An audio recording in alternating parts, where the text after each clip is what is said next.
across the Galilee, where the fishermen roam. I cast my inheritance into the fire to keep the light burning in a wandering home. No demon could hold what the Spirit reclaimed when the teacher called out my forgotten name.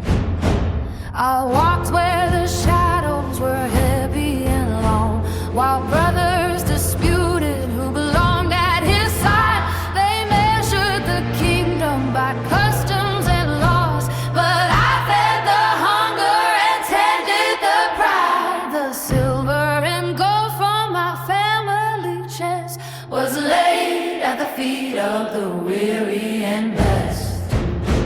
The silver and gold from my family chest was laid at the feet of the weary and blessed. The hills of Judea are turned into bone. The sky is a veil that is ready to tear.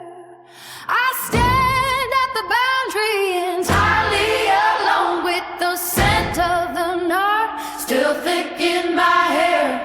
Witness of the timber and the heavy iron nail, the first one to speak when the courage would fail.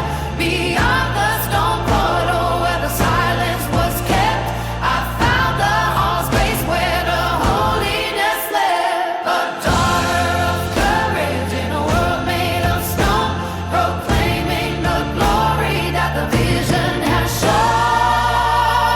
The hill of a skull was a garden of grief. The scoffers were loud while the faithful grew small.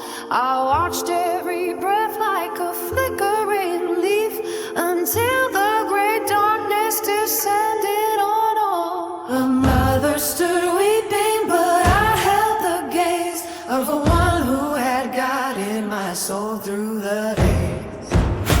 In Provence they tell of a cave in the rock where my bones turned to relics in a reliquary casing. They painted my penance to soften the shock of a woman whose wisdom the kings were chasing. They called me a